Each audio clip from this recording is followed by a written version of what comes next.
नमस्कार, मैं हूं मनोहर मालानी। मेरे साथ अनिमेश गोस्वामी और हैं समीर दुगड़। आज हम चर्चा करेंगे कि सोशल इंटरप्राइज जिसको बोलते हैं, क्या फॉर प्रॉफिट सोशल इंटरप्राइज हो सकता है? यानी ऐसा काम जिसमें समाज का ही भला हो रहा हो और साथ में प्रॉफिट भी हो रहा हो, या ऐसा ही होना पड़ेगा कि जो समाज का काम करेगा उसमें प्रॉफिट नहीं होना चाहिए, या कोई मिक्स एंड मैच? क्या चीज़ें हो सकती है और सोशल इंटरप्राइज को हम कैसे डिफाइन करेंगे? क्या लगता है? First you go. Okay. Thank you for having me here. मेरा हिंदी तो अच्छा नहीं है, तो अगर थोड़ा बहुत इधर सीलिंग पुलिंग में अगर मिक्स हो जाए तो माफ़ कर देना। देखिए, बात यही है कि हमारा सोसाइटी सोशल एंटरप्राइज को अभी तक पूरी तरीके से मानता नहीं है। वो सोचता है कि समाज का जो अच्छा कर रहा है वो खुद का अच्छा नहीं करेगा। वो खाएगा कम, एक टूटा फूटा मकान में रहेगा, फटा कमीज पहन के। उसका भी फैमिली हो सकता है, उसका भी बच्चे हो सकते हैं, जो बाहर पढ़ने जाने का ख्वाब देख सकता है। ये हमारा सोसाइटी मानता नहीं है। उसमें अगर वो कमाता है तब हम लोग भूल जाते कि वो समाज के लिए अच्छा क्या कर रहा है। वो बोले अरे वो तो कमा रहा है। जैसे डेरोगेटरी की कमाना बहुत खराब चीज़ है। I am not talking of corruption, talking of genuine कमा रहा है, तो उसको क्यों हम माने? वो तो कमाता है ये करके। ऐसा नीचा दिखाते हैं उसको। तो लेकिन इसके लिए टैलेंट नहीं आता है ये फील्ड में, जो सोशल वर्क में, जहाँ पे globally social work has moved from doing charity to doing social development. यहाँ पे एटलीस्ट कलकत्ता में जहाँ पे हम रहते हैं, हमें दिख रहा है कि उस चैरिटी में ही हम लोग अटके हुए हैं कि किसी को कुछ डोनेशन दे दो, किसी को खाना नहीं मिलता है तो खाना दे दो, इसी में मेरा काम हो जाता है। लेकिन वो कल क्या खाएगा वो हम देखते नहीं है, क्योंकि वो जब देखेंगे तब मुझे अपना घर भी देखना पड़ेगा। I will give you a small example. एक ऐसा ही टॉक शो में जाके मैं बोला था कि अगर समाज का अच्छा करना है तो पैशन भूल जाओ, क्योंकि हर कोई बोलता है ना it's a passionate thing. Passion भूल जाओ, लॉजिकली बिजनेस माइंडेड करो, बिकॉज दैट इज सस्टेनेबल।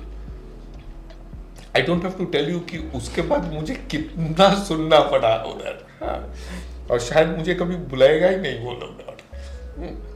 ये है हमारा समाज का करंट जो चेंज होना चाहिए ना। इसलिए भी बोलते हैं कई बार कि जो सोशली अच्छा काम कर रहा है अभी के समाज में, वो हस्बैंड बहुत खराब है, या वाइफ स्पाउस बहुत खराब है, वो पेरेंट बहुत खराब है, क्योंकि समाज का है। हाँ। घर का तो बचा ही नहीं। एग्जैक्टली बात है। सो अगर सोशली मतलब सब कोई अगर कुछ काम करना चाह रहा है, बिजनेस को इस फॉर्म में करें कि वो हेल्प करे किसी का और खुद के पास में भी कुछ आए। अल्टीमेटली अगर मेरे को कुछ नहीं मिल रहा है तो शायद मैं बहुत लॉन्ग टर्म तक सोशल कोई काम, मतलब मैं ना तो डोनेशन देने लायक रहूँगा और ना खुद काम कर पाऊँगा। तो ज़रूरी ये है कि आप कोई भी बिज़नेस पे जाएं, चाहे कोई भी प्रोडक्ट हो, वो मैटर नहीं करता, या फिर कोई सर्विसेज भी हो। सबसे ज़्यादा ज़रूरी है कि आप कैसे जुड़ रहे हैं, किस चीज़ पे जुड़ रहे हैं, और आपका काम एथिकल है कि नहीं। तो मैं एकदम प्रॉपरली इस पे अगर कट करूं तो एथिकल नॉन एथिकल आता है। अगर आप कोई एथिकल काम कर रहे हैं ना कहीं किसी का भला हो ही रहा है। सबसे ज़्यादा ज़रूरी है कि गलत नहीं हो। कल के दिन में अगर मैं कोई ऐसा पॉइजन बेचने लग जाऊं जिसमें बच्चे उस चीज़ का आदी हो रहे हैं और मैं उसमें अर्निंग कर रहा हूं, दैट इज़ नॉट गुड, क्योंकि मैं बहुत सारे फैमिली को बर्बाद कर रहा हूं। हाँ, मैं अगर कोई मेडिसिन बना के बेच रहा हूं, इवन शायद उसमें थोड़ा टॉक्सिसिटी है, बट वो शायद आपके बीमारियों को थोड़ा सा ठीक कर रहा है, वो थोड़ा ज़्यादा बेटर है। और अगर हम ऐसे आते हैं कि हम ट्रीटमेंट ही कर रहे हैं जिस पे कोई टॉक्सिसिटी नहीं है और वो ठीक हो रहा है विदाउट हैविंग साइड इफ़ेक्ट, तो वो ज़्यादा बेटर है। तो लोगों को धीरे धीरे सब आ रहे हैं, ऐसा नहीं है कि सब कोई गलत काम पे ही है। मैक्सिमम लोग अच्छे काम पे हैं बोल के समाज चल रहा है, हम सब बैठे हुए हैं बातें कर रहे हैं, कोई हमें सुनेंगे वो भी सोच रहे होंगे। तो सब चीज़ एक पैरेलल वर्ल्ड चल रहा है बोल के ही हो रहा है। इसमें से ये है कि जो भी कोई काम कर रहा है वो कुछ ना कुछ पार्ट, एक मेरे हिसाब से तो कहीं ना कहीं किसी ना किसी को हेल्प तो कर ही रहा है। अगर एक चेन पकड़ते हैं आप, अगर सब्जी वाले से सब्जी लेके आए, अगर आप उसका बैक साइड देखेंगे तो आपको दिखेगा कि कितने लोगों ने उसमें कुछ ना कुछ अर्निंग्स लेके जा रहे हैं। तो वो है ही, वो चीज़ दोनों चीज़ पे है, लेकिन कोई बोल के कर रहा है, कोई बिना बोल के कर रहा है, बात ये है। मैं इस बात को आपके आगे बढ़ाऊं जी कि जब हम सोशल एंटरप्राइज की बात करेंगे, वैसे तो ऑल एंटरप्राइजेस यदि कुछ नुकसानदायक नहीं कर रहा, मतलब नशा बेच रहा है या जिसकी वजह से क्राइम आ रहा है या जिसकी वजह से मैंने काउंटरफिट प्रोडक्ट किया, एडल्ट्रेशन किया, जिससे नुकसान हो रहा है, यानी फॉर द प्रॉफिट मैं कुछ भी कर रहा हूँ उसके लिए बाहर दे दूँ, कोई भी व्यापार कर रहा है तो वो कम ज़्यादा सोशली एंगेज्ड है ही, और it is working for the society, क्योंकि अल्टीमेटली सब एक दूसरे के साथ रह रहे हैं। इसमें मैं थोड़ा, क्योंकि मैं देख रहा था कि सोशल एंटरप्राइज है क्या, हाँ। डेफिनेशन, तो उसका डेफिनेशन जो आया मुझे दिया कि जो कंपनी अगर बंद हो जाए तब इकोसिस्टम का प्रॉब्लम हो, वो है सोशल एंटरप्राइज। और जो कंपनी बंद होने से सिर्फ प्रॉफिट कम हो, वो सोशल एंटरप्राइज नहीं है। आप एक एग्जांपल दे सकते हैं इसमें? जैसे कि अगर हम ऐसा कोई काम कर रहे हैं कि I give you an example, जैसे कि हम लोग रिक्लेम बोल के एक इनिशिएटिव स्टार्ट किया है। हम लोग क्या कर रहे हैं, हम लोग कॉलेज में जाके हम लोग उनको सर्कुलर इकोनॉमी सिखा रहे हैं कि वेस्ट टू वेल्थ, जो भी हमारा वेस्ट हो रहा है ड्राई या वेट, उसको फिर से रिसाइकल करके उसका लाइफ बढ़ाओ। विल स्टार्ट विथ प्लास्टिक्स, और प्लास्टिक जो बन गया है, देखिए हम लोग एक तो बैन चलता नहीं है, तो जो बन गया है उसका लाइफ बढ़ाओ, that is what we are trying to do. तो इसमें अगर ये सक्सेसफुल हो जाता है, जो टचवुड होना चाहिए, और इसके बाद अगर हम लोग बंद हो जाए for any reason, then so many colleges which have adopted will feel that pinch of having more plastic waste around them, जो रिसाइकल हो रहा था, जो रिक्लेम रिसाइकल कर रहा था, पॉल्यूशन बढ़ जाएगा। तो reclaim will be a social enterprise. अगर रिक्लेम ऐसा कुछ बनाता जो बंद होने से someone will buy it from somewhere else, that is not a social enterprise. वो सिर्फ रिक्लेम का प्रॉफिट कम होगा। मैंने बहुत छोटा सा एग्जांपल, मुझे लगता है कई बार जो बहुत मतलब अंडररेटेड है, पर मुझे लगता है बहुत ज़बरदस्त सोशल एंटरप्राइजेज हैं वो। बहुत सारे इंडस्ट्रियल एरिया में जाओगे तो सी बहुत छोटा सा कोई कैंटीन चला रहा है और बहुत ही रीजनेबल प्राइस पर फूड देता है। कितने लोग, या जैसे हम कलकत्ता की बात करें, डलहौजी में चले जाइए, इतने सारे फूड स्टॉल्स हैं जो ऐसे प्राइस पे अच्छा खाना दे रहे हैं, कई बार दाल रोटी दे रहे हैं एट सच ए प्राइस कि जो प्राइस पे आप अदरवाइज अफोर्ड नहीं कर सकते। यदि वो दुकानें बंद हो जाए तो कितने लोग तरस जाएंगे कि हम खाना कहाँ खाएं। सही बात। सो मुझे लगता है कि वो भी बहुत बड़ा एक सोशल एंटरप्राइज ही है। What they are doing is उतने पैसे में they are hardly supporting themselves, but due to their activities इतने लोग सस्टेन कर रहे हैं। एकदम सही। It's a social enterprise. Micro finance ले लीजिए गांव में, though they are charging more than bank interest, लेकिन वो अगर बंद हो जाए तो उनको फिर से वो महाजन के पास जाना पड़ेगा, इतना पैसा देके कुछ भी घर नहीं आएगा, हमारा फार्मर्स का लाइफ वैसा हो जाएगा जो पहले था। तो micro finance has brought a revolution which is a social enterprise. तो बात इसी में है कि प्रॉफिट, हम लोग क्या है ना, हम लोग देखते हैं दूसरा का बेनिफिट, खुद का बेनिफिट कम देखते हैं। वही आउटलुक थोड़ा चेंज करना पड़ेगा कि वो प्रॉफिट करेगा, एज लॉन्ग एज बहुत सारा प्रॉफिट करके लूट के, profiting is different thing, profit is one thing. Profit करेगा, लेकिन हमको देखना पड़ेगा उससे हमारा भी क्या प्रॉफिट हो रहा है। नहीं, पर नीचे भी इनफैक्ट राइटली आपने जो बोला है, जो कई बार नॉट फॉर प्रॉफिट में प्रॉब्लम क्या होता है सोशल कॉज के लिए आपने किया भाई, सपोज आपने नीचे इंफ्रास्ट्रक्चर बनवा दिया, पर उसको कैसे चलाना है प्रॉफिटेबली आपने वो रास्ता नहीं बताया। अब होता क्या है, बहुत सारे इंफ्रास्ट्रक्चर हम देखते हैं जो गवर्नमेंट की स्कीम ने में बना या कहीं CSR से पैसा लाके बना, बट उन्होंने उसके सेकेंड स्टेज देखा नहीं कि उसको एज अ सोशल इंटरप्राइज में कैसे कन्वर्ट करेंगे सेल्फ सफिशिएंट। अब उसका प्रॉब्लम ये होता है कि फिर वो इंफ्रास्ट्रक्चर में वेस्ट होता है, और उससे ज़्यादा इंपॉर्टेंट है कि जब एक हो गया जहां आदमी बिजनेस माइंड से समझ रहा है, सेकेंड जब जहां सोसाइटी को इनेबल करने की कोशिश कर रहे हैं, ज़्यादा लोगों को इंटरप्राइजिंग बनाना चाह रहे हैं। So lot of I think वहां पर बहुत बड़ा स्पेस एक है कि उनको सिर्फ आप इक्विपमेंट या पैसा देने से उनका काम नहीं होगा। प्रॉब्लम है उनको mindset of enterprise, mindset of running it profitably, वो बिल्ड करना बहुत जरूरी है। देन ये रिवोल्यूशन ऑफ सोशल इंटरप्राइज बनेगा। इसीलिए जो अभी जो रूरल टू अर्बन जो माइग्रेशन होता है कि कुछ काम करना है तो सिटी में आना पड़ेगा, correct, that also is not healthy, क्योंकि अपना रूरल इकोसिस्टम में प्रॉब्लम हो रहा है। तो हम लोग अगर सोशल एंटरप्राइज को ज़्यादा बढ़ावा देते हैं, जो रूरल सोशल एंटरप्राइज, तो कल के बच्चे उधर ही रह के वो सोशल एंटरप्राइज चला सकता है। उनको ये समझ में आएगा कि अच्छा लिविंग के लिए उनको शहर में आना ज़रूरी नहीं है। तो बेनिफिट्स बहुत सारे हैं। क्वेश्चन है कि सस्टेनेबिलिटी कि सोशल एंटरप्राइज जब बन जाए तब, क्योंकि कल तक तो ये लोग बिजनेस करते नहीं थे, तो इनको मेंटरशिप भी चाहिए, बहुत इंपॉर्टेंट है। जो NGO, because they don't do for profit, they can not do that mentorship, correct, क्योंकि वो थ्योरी बोलते रहता है। तो that mentorship is also very much required.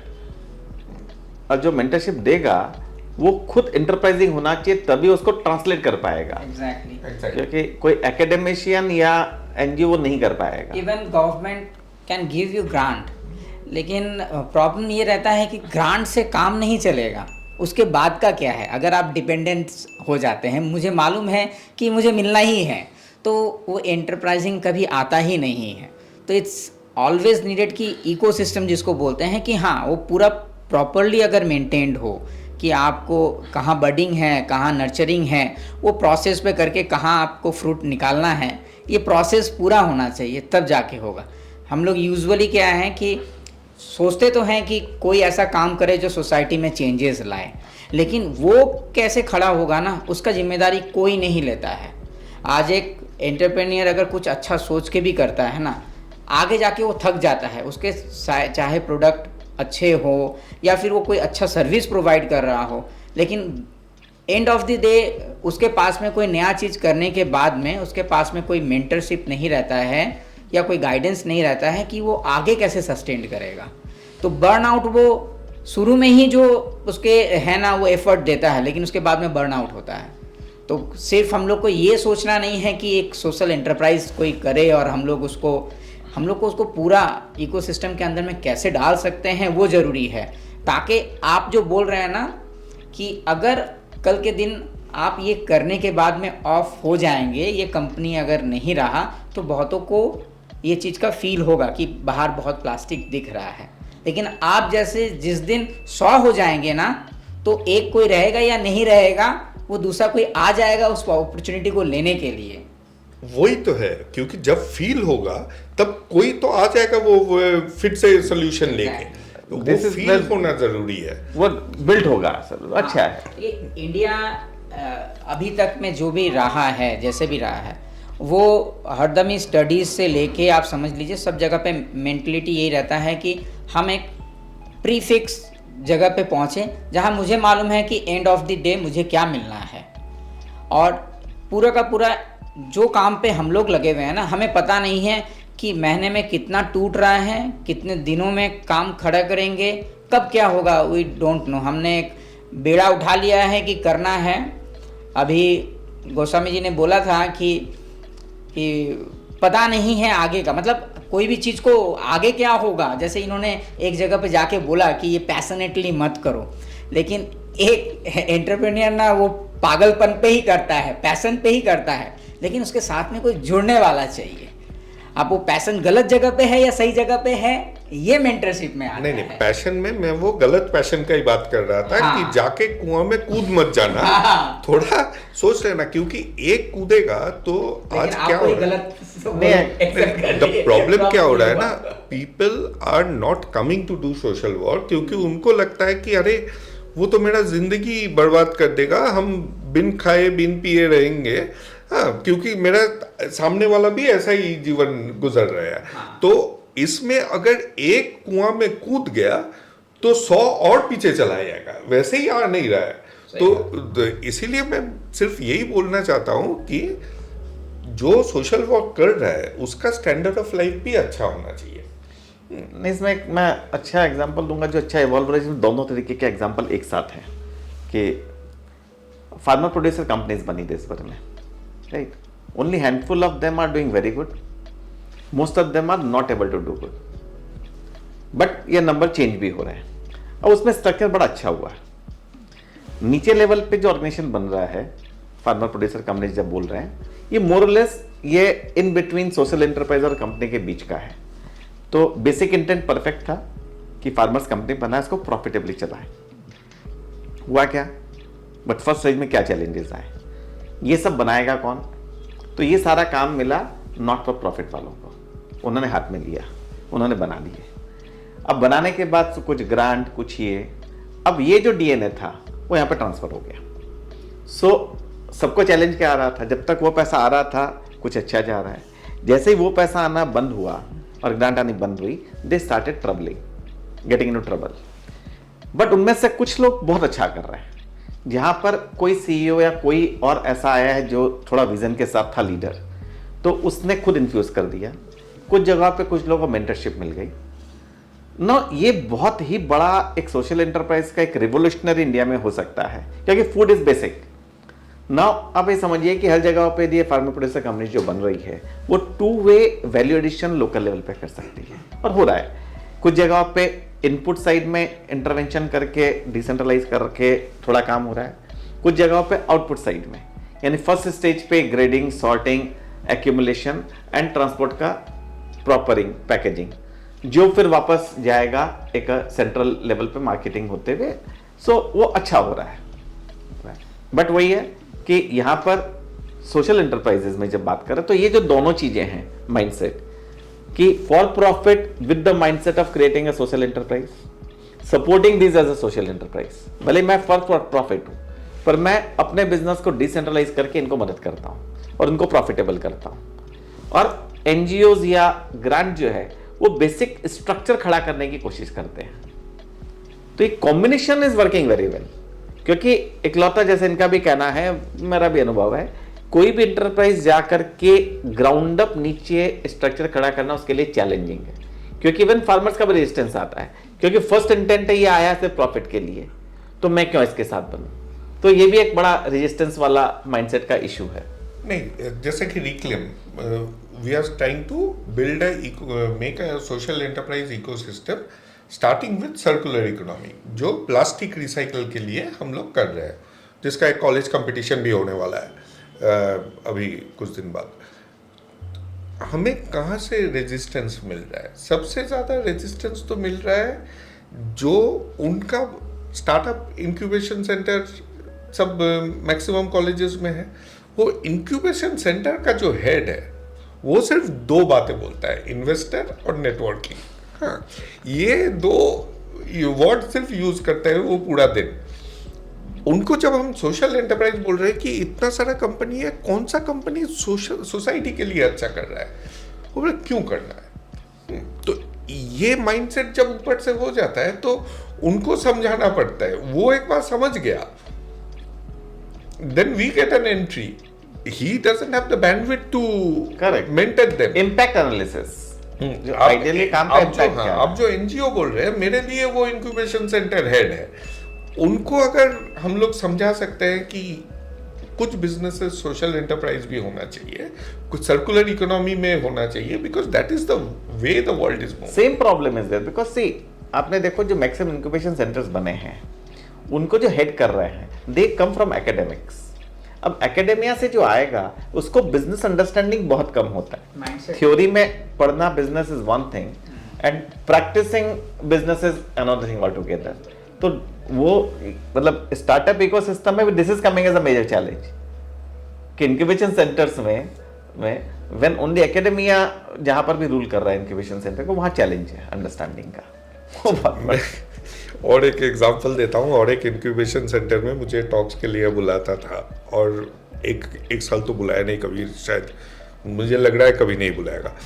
तो वो लोग किनको बुलाते थे नॉर्मली अदर देन मी, सब कॉर्पोरेट्स एमएनसीज का मार्केटिंग हेड वगैरह।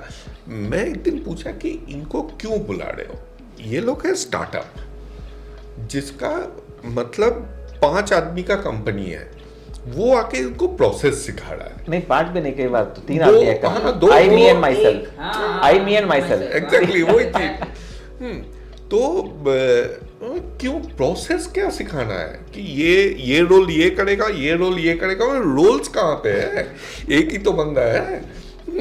तो आप स्टार्टअप जो एंटरप्रेन्योर्स है उनको बुलाओ, जो सक्सेसफुल हुआ है वो बोल पाएगा कि कैसे स्लीपलेस नाइट से वो जो पैशन का जो बात कर रहा था कैसे कर सकता है।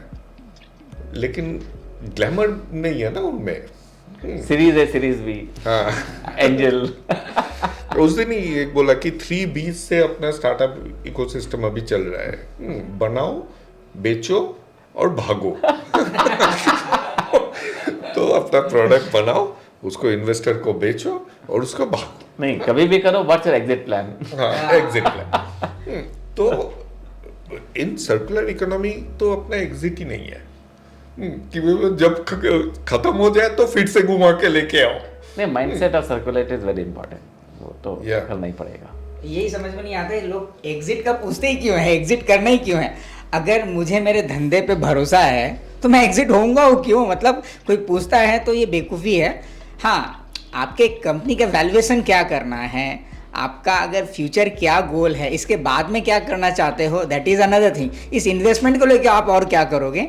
बट सबके पास में जो आपने बोला कि यही है सिचुएशन की भागो, लास्ट में भागो वाला सिस्टम ज़्यादा हो गया है। इसीलिए शायद इकोसिस्टम अभी भी ना प्रॉपरली मेंटेन्ड नहीं हो रहा है, या फिर शायद हमारे सबके चाहने से ही हो सकता है, कोई 1-2 के चाहने से ये पॉसिबल नहीं है।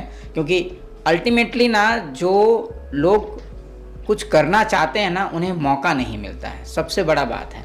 और हम तो मतलब गॉड ग्रेस, हम लोग ऐसे जगह पे पैदा हुए हैं कि हमें हर चीज़ का फैसिलिटीज़ मिला है, हम उसको माने या नहीं माने। लेकिन एक बच्चा जो कोई छोटे गांव में पैदा हुआ है, आप उससे जाके पूछो कि क्या उसके रियल प्रॉब्लम्स क्या है, और उसके पास में एफिशिएंसी है तो भी वो क्यों नहीं कर पाएगा। तो सबसे बड़ा यही है कि जो ब्रिज है उस चीज़ को कैसे क्रिएट किया जा सके कि ताकि राइट आदमी आए जो मोटिवेट करें या फिर मेंटरिंग करें, और राइट पीपल के साथ करें। वो जो भागो वाला है वो नहीं रहे। नहीं, इनफैक्ट वही इम्पैक्ट एनालिसिस चाहिए। When we are talking social enterprise, society का माइंडसेट ये चेंज होना पड़ेगा और हर कंपनी को इस ढंग से देखना पड़ेगा कि apart from profit, so profit analysis one, impact analysis another. क्योंकि थर्ड भी एक चैलेंज है कई बार। जब एक स्टार्टअप आदमी कोई करता है, कोई कंपनी बना रहा है and becomes carried away with the impact part, और उसके कॉमर्शियल एस्पेक्ट को बिल्कुल भूल जाता है, तो then also they land in trouble. वो समझना पड़ेगा कई बार। आई गिव एन एग्जांपल, अभी वाटर हाइसिंथ पे somebody was talking a lot कि वाटर हाइसिंथ को ड्राई किया। अब वाटर हाइसिंथ जो आप देखते हो कि पानी में इतना उग जाता है, which is creating a trouble. अब वो यहाँ रील का प्रॉब्लम है। somebody created a good reel कि कितना अच्छा काम कर रहा है, वाटर हाइसिंथ को सुखा रहा है, उससे यूजफुल प्रोडक्ट बना रहे हैं। I said now this is a very narrow way of understanding. Water hyacinth का जितना वॉल्यूम, उसके जो सेकेंडरी इम्पैक्ट है बहुत ज़्यादा है। प्रोबेबली 0.01% वॉल्यूम को आप वो किसी भी फाइबर के लिए यूज़ कर सकते हो, but is it a scalable, is it a right solution to do it? तो कई बार ये भी हो रहा है कि because of the reel culture और people coming with a myopic view, तो रिसाइकिलेबिलिटी या सस्टेनेबिलिटी में एक ब्रॉडर एंगल से भी देखना है, what cost. See, I was also going through a bio waste to paper. कर रहा है, लेकिन वो हैंडमेड पेपर बन रहा है। हैंडमेड पेपर कितना सिर्फ आर्टिस्ट लोग यूज करते हैं, कितना स्केलेबल होगा? तो हम लोग जब रिसाइकल भी करेंगे in circular economy, we need to know what is the end product we will be recycling to. कोई कुछ भी बन गया तो ठीक, वो नहीं चलेगा। और उसके पीछे कॉस्ट वो भी देखना पड़ेगा कि आप कोई भी चीज़ को अगर रिसाइकल कर भी रहे हैं तो वो मार्केटेबल है कि नहीं on the price of that. आपको जो सब्स्टिट्यूट हम दे रहे हैं that should be competitive on जो लोकल मार्केट में अवेलेबल है। नहीं, वो भी एक otherwise- वही अदरवाइज क्या होता फिर वो नॉन सस्टेनेबल है, और चूंकि मैंने बना दिया, मेरा बड़ा उसके साथ मोह है, देन आई स्टार्ट लॉबिंग कि इसका प्रीमियम मुझे क्यों मिलना चाहिए। But you have to understand market is market, उसको आप कितने भी सब्सिडाइज करके लगातार कंट्रोल नहीं कर सकते। तो कमिंग टू प्लास्टिक जो हम रिक्लेम में शुरू कर रहे हैं, तो जैसे कि प्लास्टिक रिसाइकलिंग में आज बार्सिलोना का जर्सी रिसाइकल प्लास्टिक से बन रहा है। इंडिया एनर्जी वीक में अभी जो गोवा में हुई थी, तो वो there also they had a fashion show on recycled garments made of recycled plastics. I am sure we are using things which has recycle plastic, लेकिन हमको बोला नहीं जा रहा है। क्योंकि जब भी बोलेंगे तभी लोग बोलेंगे अरे ये तो रिसाइकल, और सस्ता होना चाहिए। सस्ता होना चाहिए। जहाँ की अगर आप बाहर देखते हो, a star, movie star also probably carrying a handbag के ऊपर लिखा है this bag is made of 15 recycled bottles. They take it with pride. We should reach there. That's why we are starting with students, because आज का जो generation है, जितना भी हंसे हम जेन ज़ी के ऊपर, they are more conscious about these things than we ever were. Correct. तो एडॉप्शन, बिना एडॉप्शन सिर्फ हम लोग मैन्युफैक्चर करके बढ़ा नहीं सकते हैं। एडॉप्ट होना चाहिए, पुल होना चाहिए। So if you start with the colleges, then I am hopeful कि the students will create a pool of circular economy, because they also want a good planet to live in। क्योंकि हम लोग जो save the earth बोलते हैं, वो तो save the earth नहीं है, अर्थ रहेगा, हम लोग नहीं रहेंगे शायद।